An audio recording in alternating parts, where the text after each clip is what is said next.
Selamat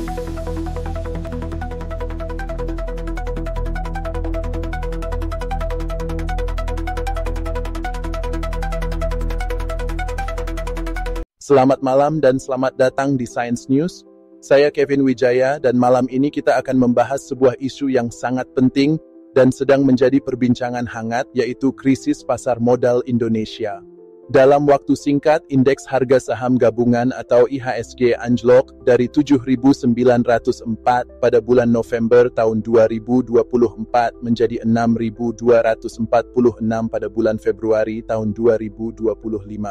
Saham-saham unggulan yang selama ini menjadi tulang punggung pasar modal juga mengalami penurunan drastis. Tentu saja ini menimbulkan banyak pertanyaan. Apa yang sebenarnya terjadi? Faktor apa saja yang berkontribusi terhadap penurunan ini? Bagaimana kebijakan ekonomi yang diambil pemerintah mempengaruhi kepercayaan investor? Untuk membahas ini secara lebih mendalam, saya sudah bersama dua pakar di bidangnya. Yang pertama, Dr. Budi Santoso, seorang pakar ekonomi dan pasar modal yang telah meneliti dinamika pasar finansial selama lebih dari 2 dekade. Selamat malam, Dr. Budi. Selamat malam, Kevin. Senang bisa bergabung dalam diskusi ini.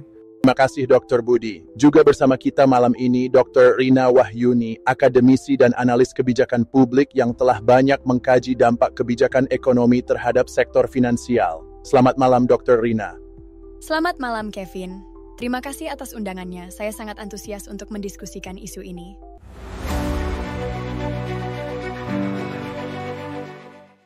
Baik, mari kita langsung masuk ke pembahasan. Dr. Budi, melihat kejatuhan IHSG yang begitu signifikan dalam waktu yang singkat, banyak analis mengatakan bahwa ini bukan sekadar fluktuasi biasa, tetapi mencerminkan ketidakstabilan fundamental di pasar. Apa analisis Anda mengenai penyebab utama dari krisis ini? Ya, Kevin. Jika kita melihat dari perspektif ekonomi makro dan teori pasar modal, ada beberapa faktor utama yang menyebabkan penurunan tajam ini. Pertama, ketidakpastian kebijakan ekonomi yang dikeluarkan pemerintah dalam beberapa bulan terakhir.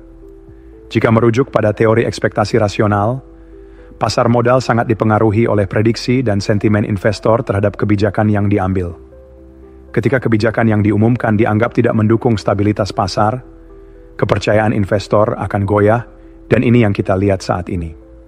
Selain itu, ada beberapa kebijakan yang cukup kontroversial, seperti pernyataan bahwa saham adalah bentuk perjudian, yang membuat investor, terutama institusional, mulai menarik modal mereka. Dalam teori signaling, pernyataan seperti ini memberikan sinyal negatif kepada pasar, yang kemudian berdampak pada arus modal keluar secara besar-besaran. Menarik, Dr. Budi. Jadi bisa dikatakan bahwa kebijakan pemerintah memiliki dampak besar dalam membentuk ekspektasi pasar? Baik, kita akan kembali ke beberapa kebijakan yang Anda sebutkan tadi. Tapi sebelum itu, saya ingin mendengar pandangan dari Dr. Rina mengenai bagaimana kebijakan ini mempengaruhi kepercayaan investor dari perspektif kebijakan publik.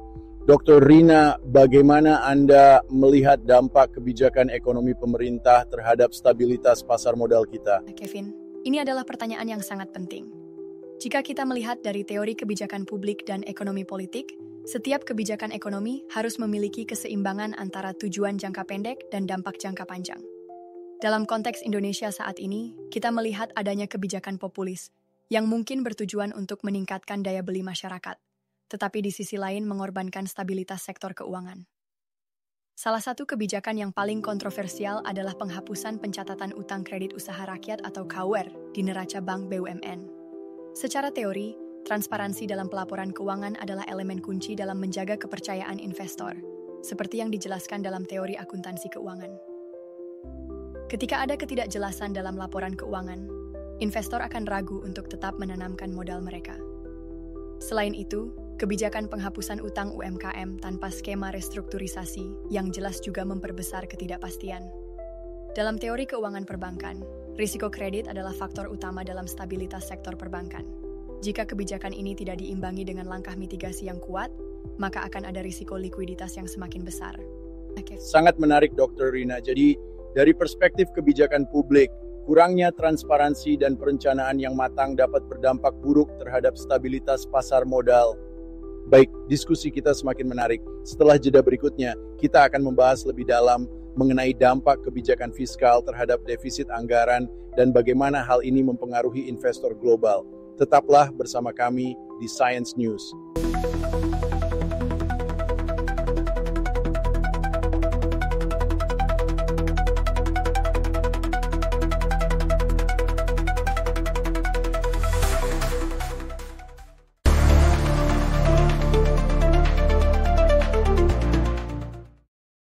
Baik, Dr. Budi, kita langsung masuk ke inti pembahasan.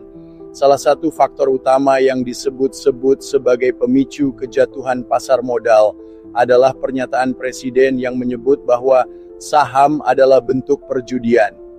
Hal ini menimbulkan gelombang panic selling, terutama pada saham-saham perbankan yang menjadi tulang punggung IHSG.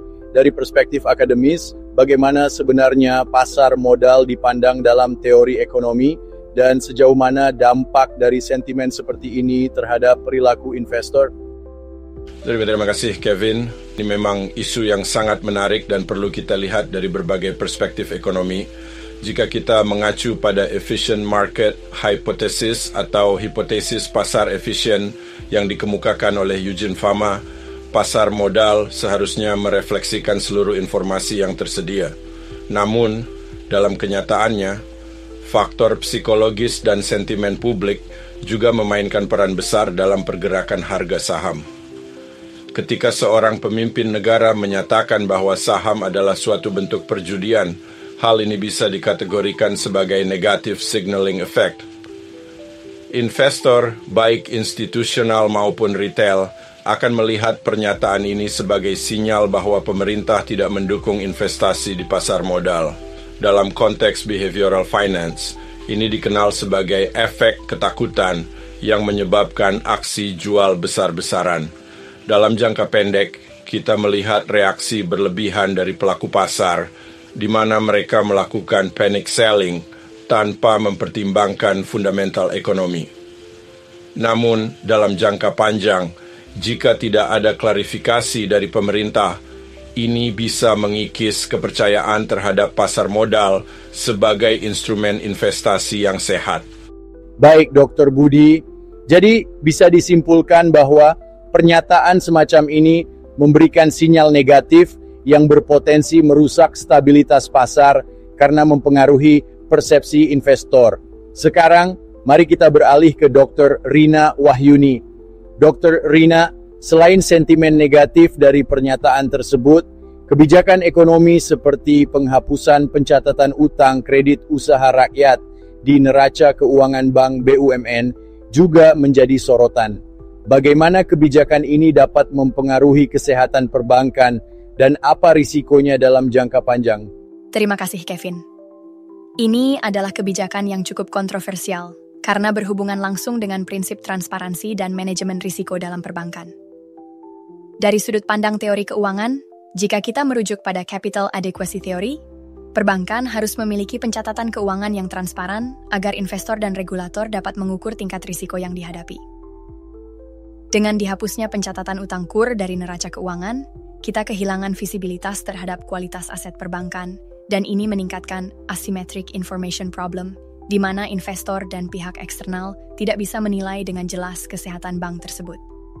Akibatnya, investor akan kehilangan kepercayaan terhadap bank-bank BUMN, yang pada akhirnya menyebabkan penurunan harga saham mereka. Bahkan, dalam skenario ekstrim, bisa terjadi bank run atau penarikan dana besar-besaran oleh nasabah, jika mereka merasa bahwa bank tidak memiliki kesehatan finansial yang cukup kuat.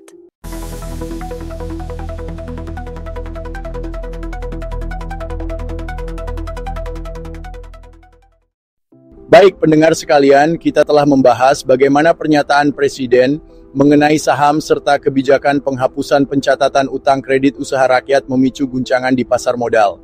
Sekarang, kita beralih ke kebijakan lain yang juga menuai kontroversi, yaitu pengesahan regulasi Danantara. Regulasi ini mendapat respons negatif dari pasar dengan banyak investor yang mengurangi eksposur mereka pada saham sektor keuangan. Dr. Budi, Bisa Anda jelaskan mengapa regulasi ini dianggap sebagai faktor yang memperburuk situasi dan bagaimana kita bisa melihatnya dari perspektif teori ekonomi dan keuangan? Tentu, Kevin. Regulasi dan antara, jika kita lihat dari sudut pandang regulatory uncertainty, menciptakan lingkungan bisnis yang tidak stabil. Dalam teori public choice, kebijakan yang dibuat tanpa transparansi dan partisipasi publik seringkali dianggap memiliki risiko tinggi karena potensi rent-seeking behavior, di mana kelompok tertentu mendapat keuntungan tidak wajar atas regulasi ini. Dalam konteks pasar modal, ketidakjelasan aturan membuat investor kehilangan risk assessment framework yang jelas, sehingga mereka memilih untuk menarik modal daripada mengambil risiko yang tidak dapat dihitung. Ini sejalan dengan konsep Knightian uncertainty, di mana ketidakpastian yang tidak dapat diukur menyebabkan investor menghindari pasar yang penuh risiko. Selain itu, regulasi ini juga menimbulkan kekhawatiran mengenai corporate governance.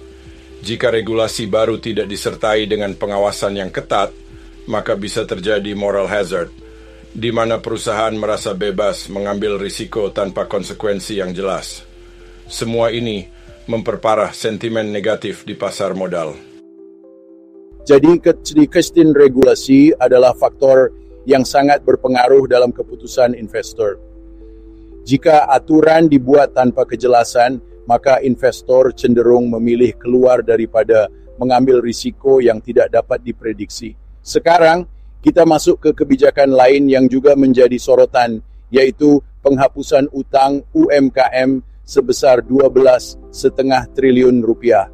Kebijakan ini terdengar populis, tetapi tampaknya memicu reaksi negatif di pasar, terutama terhadap saham-saham perbankan. Dr. Rina, dari sudut pandang akademis dan analisis kebijakan publik, bagaimana dampak dari kebijakan ini terhadap stabilitas sektor keuangan? Terima kasih, Kevin. Ini memang kebijakan yang menarik, karena di satu sisi dapat membantu pelaku UMKM, tetapi di sisi lain bisa menimbulkan efek yang tidak diinginkan dalam sektor perbankan. Jika kita melihat dari perspektif financial intermediation theory, bank memiliki peran sebagai perantara antara penabung dan peminjam. Ketika pemerintah menghapus utang tanpa skema restrukturisasi yang jelas, ini menimbulkan adverse selection problem, di mana debitur yang memiliki risiko tinggi akan lebih cenderung mengambil kredit tanpa niat mengembalikannya. Selain itu, kebijakan ini bisa menciptakan efek moral hazard, karena ketika debitur melihat bahwa utang bisa dihapus begitu saja, mereka akan kehilangan insentif untuk menjaga kelayakan kredit mereka. Dalam jangka panjang, ini akan merusak budaya disiplin keuangan di sektor perbankan, dan meningkatkan risiko non-performing loans atau kredit macet. Jika dibiarkan tanpa mitigasi, bank bisa menghadapi masalah liquidity mismatch, di mana aset mereka dalam bentuk kredit yang tidak bisa ditagih, tidak sebanding dengan kewajiban mereka terhadap para deposan. Ini bisa berujung pada krisis kepercayaan yang lebih luas, terutama jika investor asing semakin kehilangan kepercayaan terhadap stabilitas perbankan di Indonesia. Jadi, meskipun kebijakan ini bertujuan untuk membantu UMKM, ada risiko besar yang harus diantisipasi, terutama dalam hal kredit macet dan kepercayaan terhadap sistem perbankan. Pendengar sekalian, kita telah membahas beberapa faktor kebijakan yang berkontribusi terhadap anjloknya pasar modal, mulai dari regulasi yang tidak jelas hingga kebijakan populis yang dapat merusak stabilitas keuangan. Setelah jeda berikut ini, kita akan membahas faktor lain, termasuk pembentukan Koperasi Merah Putih dan kebijakan fiskal yang memperlebar defisit anggaran. Tetaplah bersama kami di Science News.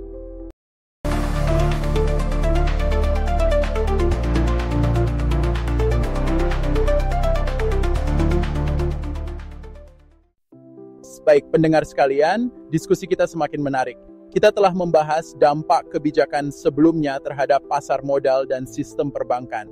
Sekarang kita beralih ke kebijakan lain yang juga menuai perdebatan, yaitu pembentukan Koperasi Merah Putih. Pemerintah menginisiasi pembentukan 80.000 koperasi desa dengan total pinjaman sebesar 400 triliun rupiah dari Bank BUMN atau sekitar 5 miliar rupiah per desa. Langkah ini tentu terlihat ambisius dalam mendorong ekonomi berbasis komunitas, Tetapi di sisi lain, ada kekhawatiran mengenai risiko kredit macet dan potensi dampak negatif pada stabilitas perbankan. Dr. Budi, bagaimana Anda melihat kebijakan ini dari perspektif ekonomi dan pasar keuangan? Terima kasih, Kevin. Kebijakan ini memang mengandung potensi, tetapi juga risiko yang cukup besar, terutama jika kita melihatnya melalui teori asymmetric information dalam ekonomi keuangan. Dalam adverse selection problem, bank memiliki keterbatasan dalam menilai kelayakan kredit koperasi di tingkat desa. Tidak semua koperasi memiliki manajemen keuangan yang baik, dan jika dana ini diberikan tanpa mekanisme kontrol yang jelas, maka akan muncul risiko besar terjadinya kredit macet atau non-performing loans, NPLs. Selain itu, jika kita mengaitkan dengan teori moral hazard, ketika koperasi merasa mendapatkan pinjaman besar dengan dukungan pemerintah, ada kemungkinan mereka kurang berhati-hati dalam pengelolaan dana tersebut. Ini dapat menciptakan apa yang dikenal sebagai soft budget constraint problem, di mana perusahaan atau koperasi cenderung tidak efisien karena mengandalkan dukungan pemerintah. Dari sudut pandang makroekonomi, jika NPL meningkat, maka bank BUMN akan menghadapi tekanan likuiditas, yang pada akhirnya bisa berdampak pada peningkatan biaya kredit bagi sektor lain. Ini dapat menyebabkan efek domino, di mana sektor-sektor usaha lain mengalami kesulitan memperoleh pinjaman akibat tingginya risiko kredit yang ditanggung bank.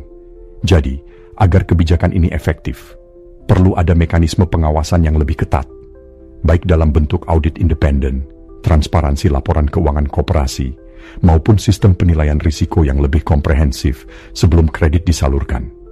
Jadi, dari perspektif teori ekonomi, kebijakan ini berisiko menciptakan asymmetric information problem yang bisa berujung pada kenaikan kredit macet dan tekanan terhadap likuiditas bank.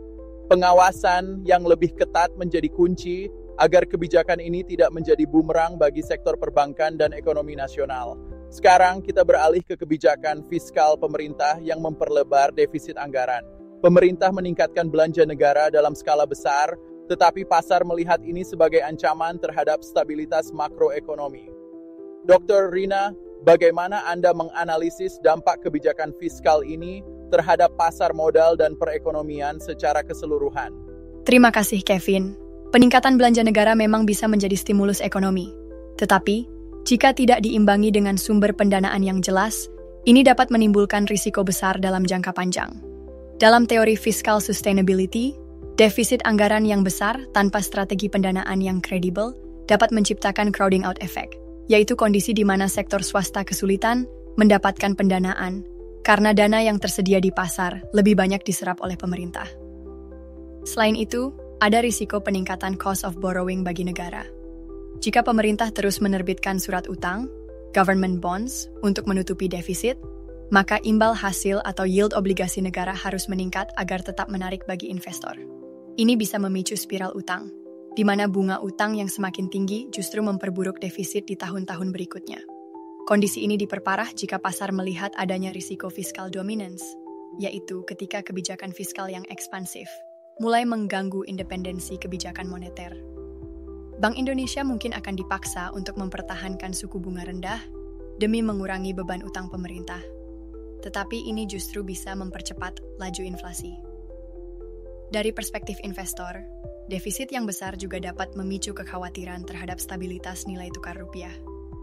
Jika investor asing kehilangan kepercayaan terhadap kebijakan fiskal Indonesia, mereka bisa menarik modalnya dari pasar obligasi dan saham, yang pada akhirnya memperburuk depresiasi rupiah.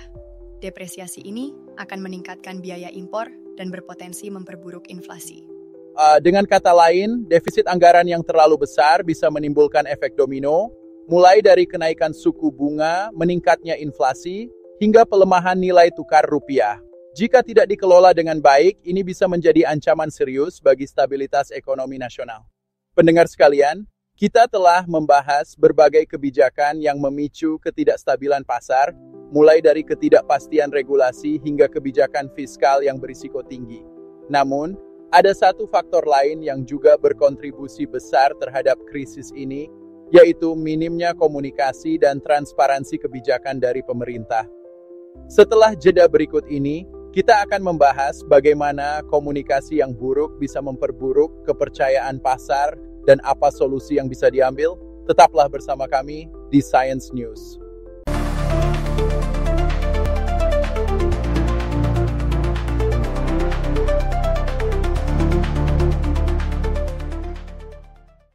Baiklah, pendengar sekalian, diskusi kita semakin menarik. Kita telah membahas berbagai kebijakan yang memicu ketidakstabilan pasar, mulai dari ketidakpastian regulasi, kebijakan fiskal yang berisiko tinggi, hingga potensi kredit macet dalam skema koperasi merah putih.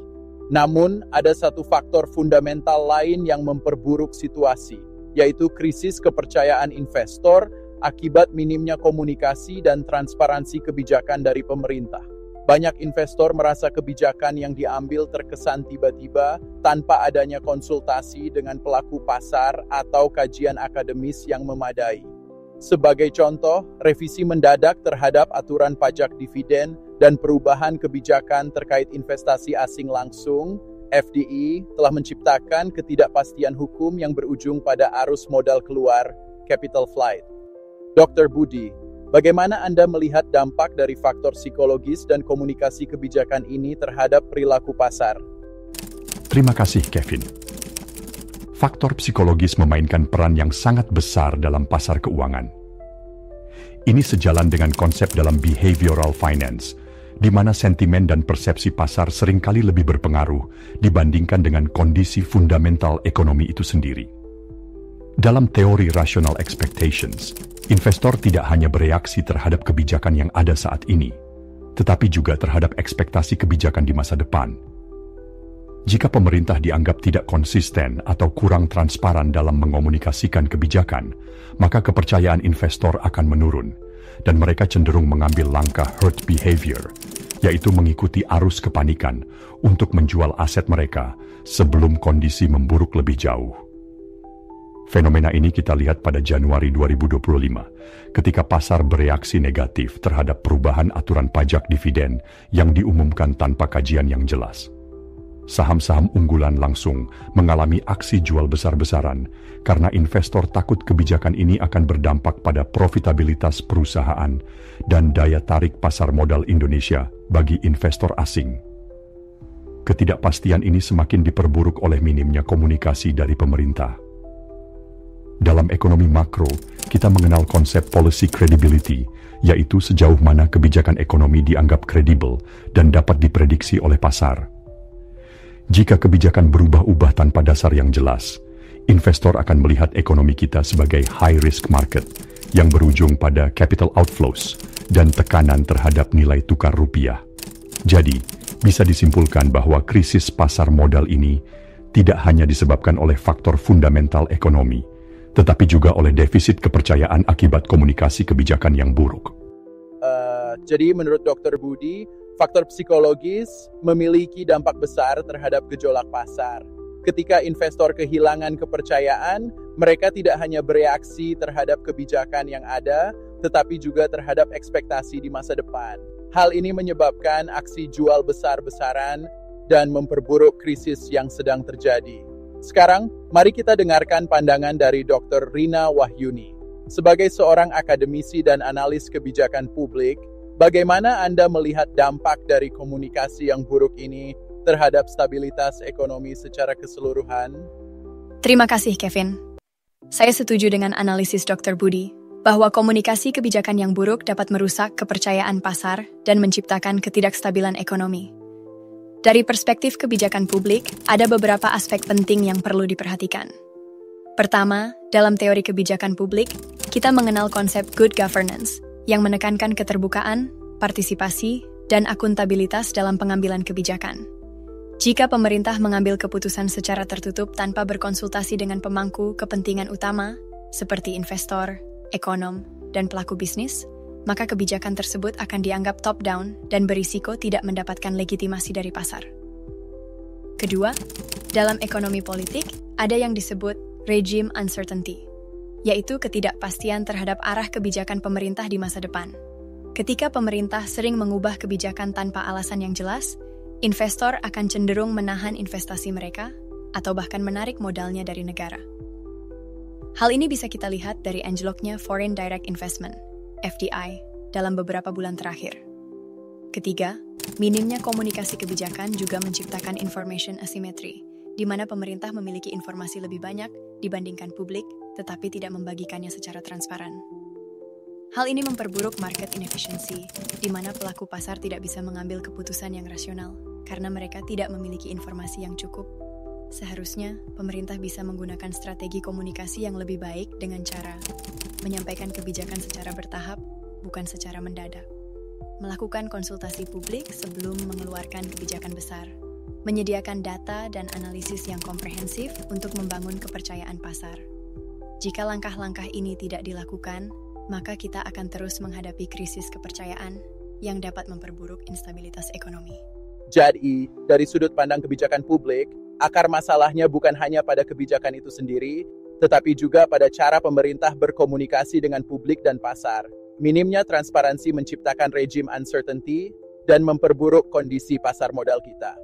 Pendengar sekalian, kita telah membahas berbagai faktor yang menyebabkan krisis ini, mulai dari kebijakan ekonomi yang kontroversial, defisit anggaran yang berisiko tinggi, hingga krisis kepercayaan akibat komunikasi yang buruk.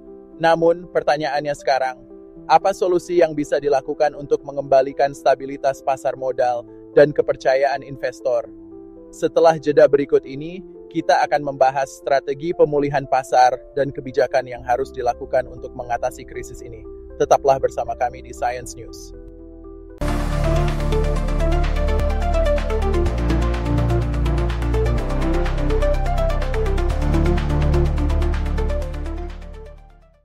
Baiklah pendengar sekalian, diskusi kita semakin mendalam dan kita telah membahas berbagai faktor penyebab krisis pasar modal Indonesia. Dari kebijakan ekonomi yang kontroversial, defisit anggaran yang berisiko tinggi, hingga minimnya transparansi yang memperburuk kepercayaan investor. Namun, kita tidak bisa hanya berhenti pada analisis penyebabnya. Kini saatnya kita membahas strategi pemulihan. Bagaimana cara pemerintah, regulator, dan pelaku pasar dapat mengembalikan stabilitas pasar modal dan kepercayaan investor? Untuk itu, saya ingin kembali ke Dr. Budi Santoso. Menurut Anda, langkah apa yang perlu diambil untuk memulihkan kondisi pasar modal kita? Terima kasih, Kevin. Untuk memulihkan pasar modal dan mengembalikan kepercayaan investor, kita perlu melihat strategi dalam 3 dimensi: jangka pendek, menengah, dan panjang. 1. Jangka pendek, stabilitas dan intervensi pasar. Dalam kondisi krisis seperti ini, regulator seperti Otoritas Jasa Keuangan, OJK, dan Bank Indonesia, BI, harus segera melakukan langkah-langkah stabilisasi pasar. Beberapa langkah yang dapat diambil: intervensi pasar melalui buyback saham oleh perusahaan-perusahaan BUMN untuk menahan laju penurunan harga saham. Pengendalian volatilitas dengan mekanisme seperti trading halt, temporary suspension, ketika terjadi fluktuasi harga yang terlalu ekstrim. Paket stimulus keuangan untuk meningkatkan likuiditas dan mendukung sektor-sektor yang paling terdampak.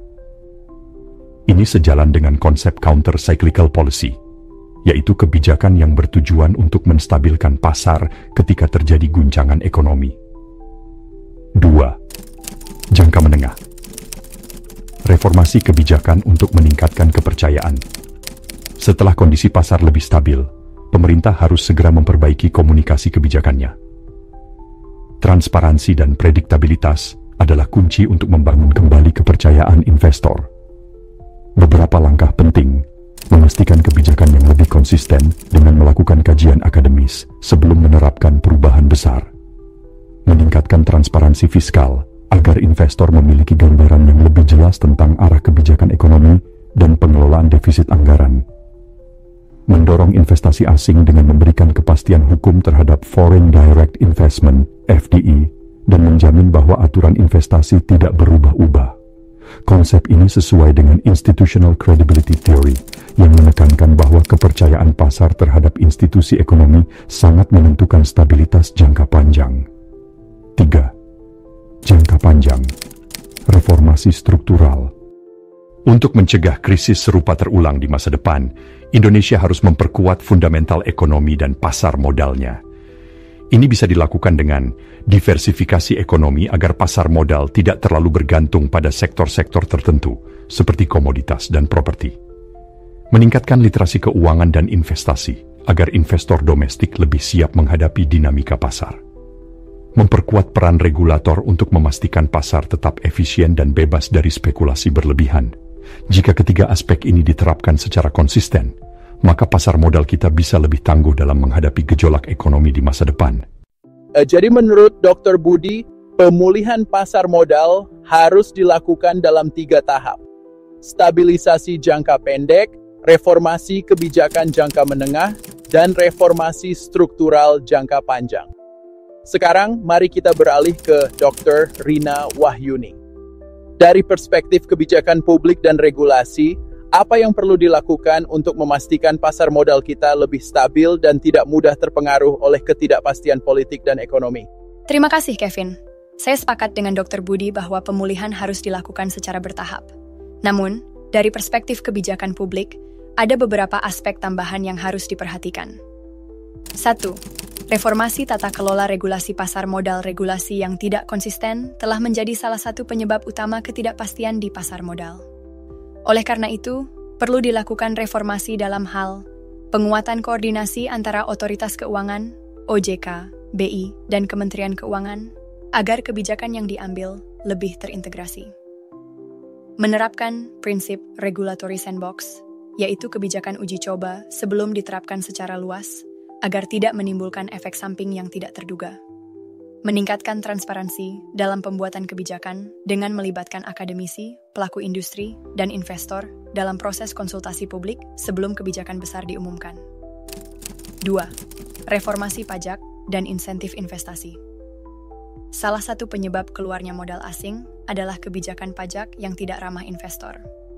Oleh karena itu, pemerintah harus mempertimbangkan menyesuaikan tarif pajak dividen dan capital gain agar lebih kompetitif dibandingkan negara tetangga seperti Singapura dan Malaysia.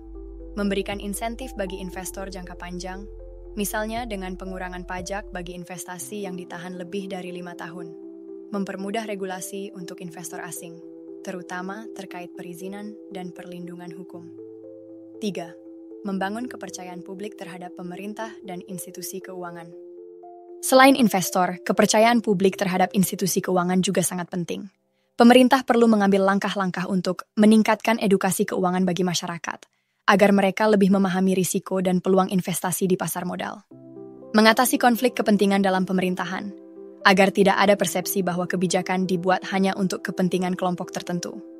Memperbaiki transparansi dalam pengelolaan BUMN, karena perusahaan-perusahaan ini memiliki peran besar dalam stabilitas pasar modal.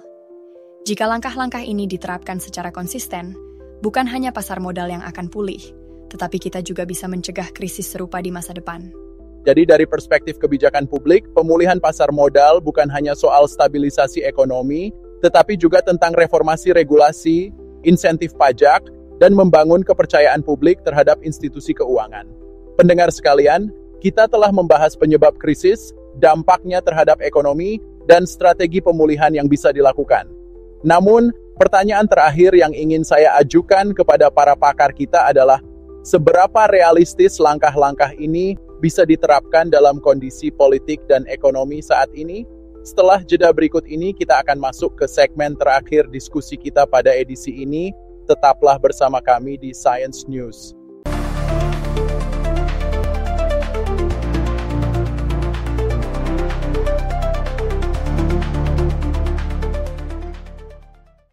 Baik, kita kembali lagi di diskusi mendalam Science News. Sebelumnya, kita telah membahas penyebab utama krisis pasar modal, dampaknya terhadap sektor ekonomi, serta strategi yang dapat dilakukan untuk pemulihan. Namun, ada satu aspek penting yang belum kita bahas secara mendalam, yaitu seberapa realistis langkah-langkah ini bisa diterapkan dalam kondisi politik dan ekonomi saat ini. Untuk itu, saya ingin kembali ke Dr. Budi Santoso terlebih dahulu. Dokter, dari sudut pandang ekonomi dan pasar modal, apakah kebijakan yang telah kita bahas tadi dapat diimplementasikan dengan efektif mengingat kondisi politik dan tantangan ekonomi yang ada saat ini? Terima kasih kau, Kevin. Ini pertanyaan yang sangat krusial. Jika kita melihat dari sudut pandang policy feasibility, ada 3 faktor utama yang menentukan apakah kebijakan ini dapat diterapkan secara efektif. Pertama, stabilitas politik dan kesinambungan kebijakan. Dalam teori public choice, pasar modal sangat sensitif terhadap ketidakpastian kebijakan. Jika pemerintah seringkali mengubah arah kebijakan tanpa komunikasi yang jelas, investor akan mengambil pendekatan defensif dengan menarik modal mereka. Ini yang kita lihat belakangan ini dengan derasnya capital outflow dari pasar Indonesia. Kedua, dukungan dari sektor keuangan dan dunia usaha. Menurut teori financial intermediation, pemulihan pasar modal tidak bisa hanya mengandalkan kebijakan fiskal pemerintah, tetapi juga harus didukung oleh sektor perbankan dan lembaga keuangan lainnya. Jika perbankan enggan menyalurkan kredit karena risiko tinggi atau ketidakjelasan regulasi, pemulihan akan berjalan lebih lambat. Ketiga, resistensi dari kelompok kepentingan.